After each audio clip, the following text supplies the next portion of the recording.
Yeah, so I was constantly being told, or had people look at me really strangely, because they could almost see the word feminist flashing behind my head. And as most of us know, feminism is really terrible. It's something you need to be deeply upset about.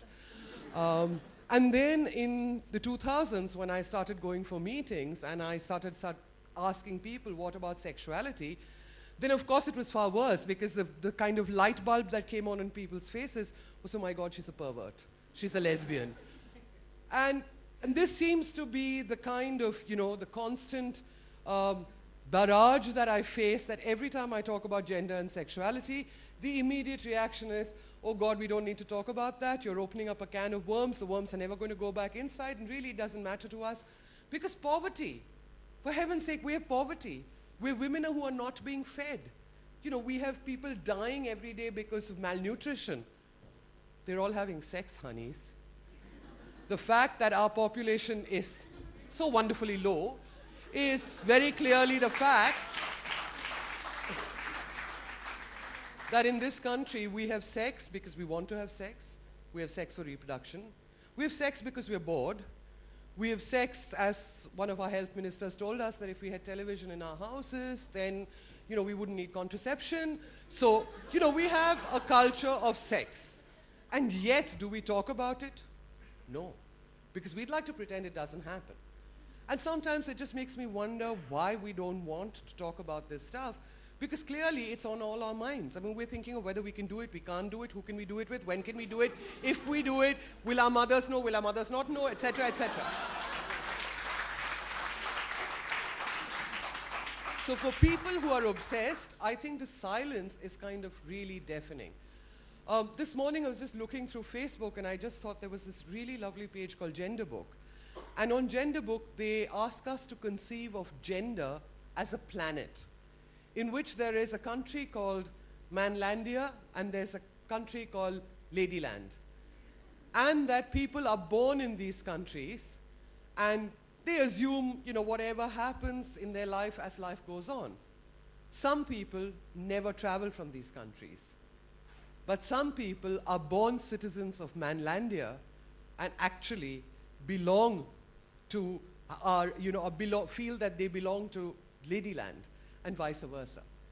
And so what does that then mean for gender? Because all of us need to problematize gender.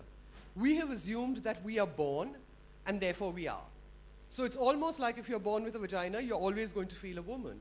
And as we all know, those of us who live in this country, we know what women are supposed to be doing. We're obedient, we're compromising, we adjust, we love our family, that's all we want to do. We want to be teachers because we want to be home when our children come home. The list is endless. The moment you want to break out of any of this, then there is a problem. Similarly, if you were to look at the whole notion of sex and sexuality is just one strain that goes through it. Goes through this wonderful land of the planet which has Manlandia and Ladyland. Because what is sexuality about? It is about desire, it's about choice, it's about the clothes you wear, it's about a whole host of other things. It's not just about sex. It's like my mother. Every time I tell my mother I'm going to do a training on sexuality, I can see the alarm bells are sort of clanging in her head because she thinks I'm going to teach people about sex and how to do sex. And I just wish I could. I mean, I wish there was a way in which I knew it, because unfortunately, the only book which will tell you how to do any of those things is the Kama Sutra. And if you were to do the Kama Sutra, thinking about exercise for 10 minutes wouldn't help. You'd have to actually be in that gym for 20 days regularly exercising. So, I mean, it was just not a question. So if we were to just go back to the whole notion of sex and sexuality, somehow it seems fine. People are willing to take it as long as you're going to talk about heterosexual sex. As long as you can talk of men and women, we're all happy. Of course we know them. They get married. My cousin is heterosexual. My parents are. It's like the most commonplace thing. But what fascinates me is every time I do a training, which I do many of, as you will discover if you ever knew enough about my life, people ask me, what do lesbians look like? And I'm like, now that's a really good question. What do they look like? So, you can invent. I mean, they have horns. There's a tail that waggles when you meet another lesbian. I don't know, I mean, short hair, long legs, will look like a man, will hate men. The list is endless. And I'm fascinated that do we ever ask what does a heterosexual woman look like? Because I'm assuming many of you in this room would claim heterosexuality, validly or otherwise. Do I know what you look like? No. But there is this deep desire to immediately question, so is it an illness? I was at the law faculty recently to do a class, and there was someone who told me it is a medical illness, we should have a hospital. You know, all of you, and this is after I have just had this conversation with her, telling her that, you know, I'm part of the queer circles, and she's like, all of you should be in hospitals, you can all recover. It's like, oh, thank you. That was so useful for me to know.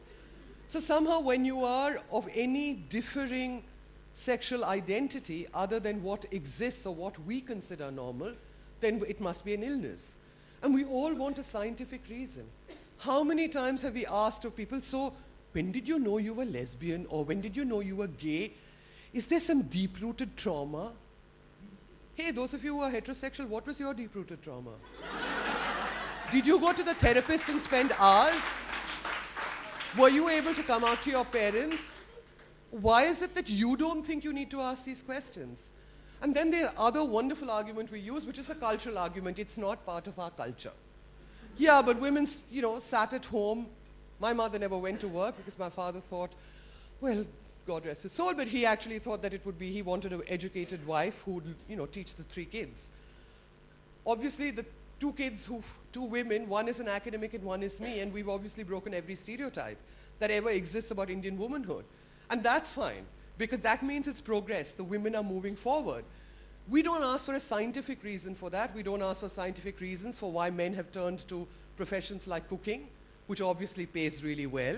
I mean, would Sanjeev Kapoor do that cooking if he didn't have a TV show and various other things, you know, selling the non-stick kitchenware that he's also selling in his name? He wouldn't.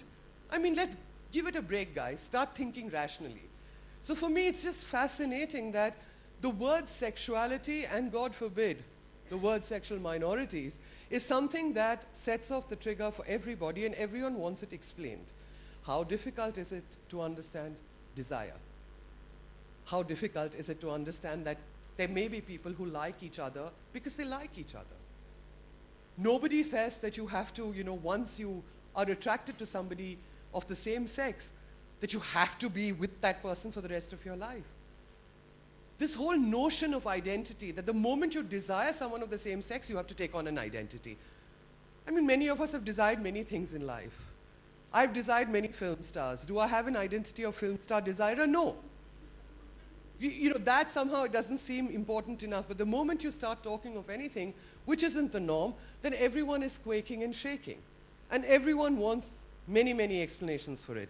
So I just thought what might be useful for us is to just look at a couple of, you know, just standard lines, which I just think is perfectly the most logical way to go for each one of us who's sitting in the audience, who will get out from here and say, oh, you know what, let people live their lives, because I think that we start with one of the questions of, is it normal?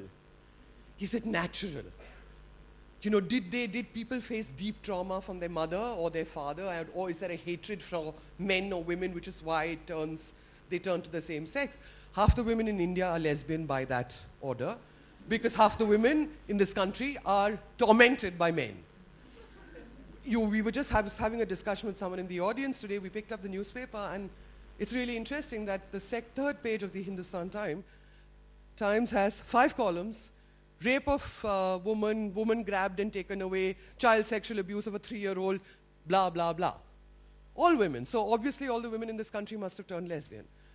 So one of the things I want to get you to start thinking about is that everything is normal and everything is natural. It stops being normal or natural when you violate somebody, when you traumatize somebody, when you turn around and tell them it is wrong because I think so. Because your choice is not a choice that I would have. So if you looked at the newspaper yesterday, we have a young boy in Narsinghpur district in Madhya Pradesh who kills himself because the man he's been living with has been forced into a marriage with another woman. We have the story of Swapna and I think Sudeepa Mondol, who is from West Bengal, from Nondigram. Nondigram is known for other things too, Sucheta and Swapna Mondol, who were not allowed to live together, so they killed themselves. Or we have the killing, the normal killing that happens in this country of many young people who choose to marry outside their community, outside their religion. Or a young girl at 15 years old says she will not marry a 50-year-old man, and we go into panic. So for me, that's the first thing. The second is identity is not a straitjacket. Just because you choose to be one identity, it helps you know nothing about me. My saying I'm lesbian to you could be as good as saying I like eating eggs. You know nothing. You know what I choose to tell you. So an assumption on your behalf of who I am is really problematic. So for heaven's sake, can we just let identities be and let people choose whatever identity they want? Because I think that it's very important for us to start looking at identity or the possibility of identity being liberating so that we can live our potential in every way. Every individual is so much more than one identity and so cannot be straitjacketed. The realization and the acting on that realization is what sets you free. You have then the freedom to live out your life potential, and so that you can celebrate yourself and others. We need to be able to challenge the hierarchies of oppression. Because, there are ways in which we say, oh yeah, we understand it, but at the same time, we're busy complaining very often that people are not radical enough. It's weak people who get married because they don't want to challenge the system. Bisexuals are confused. Someone who's deaf and does not want to marry someone who's not mobile is just not worth it. Blah, blah, blah. The list is endless. And the moment we start complaining about who is right and who is wrong, we're pushing people further down the hierarchy list. We have to accept diversity. Within this room, there are people who may be positive, who may not be positive, who may be able, who may not be able, people who are transgender, transsexual, straight, gay, confused, questioning. We don't know. Are you going to say that, well, these are not valid identities for us? It is a valid identity for the person who is living that life. We have to learn to question. We have to learn to understand that life is not about black and white. It is about gray. It is about the rainbows that we all we need to look at a constant basis. The last bit I wanted to offer up is the whole notion of a family of choice. This is not to turn around and say we don't believe in the families we are born into, or we don't recognize the love and relationships that we get into there. But it's just that many of us also have families of choice, where we choose people who we want to be with, who will challenge us, who will accept us, who will love us and we're comfortable with. And it's very interesting for me because a friend of mine on Facebook, put me down as family. And you have to validate that. And when I went to validate it, I just thought, oh my God, my real world and my cyber world are so identical because all the relationships they gave me were all familial relationships of blood. There's no question of us even trying to have a family of choice. So can we just envisage a world where there is a possibility of a family of choice? And when I say not straight, not weird, just commonplace, what I want all of us to remember is that sexuality offers up to us a world that we can reinterrogate and negotiate. We're all living, we're all people. We're living out our joys, our traumas, our happiness, our madness. At the end of the day, we should consider creating a world where we accord ourselves the freedom to live as we choose, while respecting the boundaries and freedoms of others. We're people just living out our commonplace lives in a challenging world. Thank you.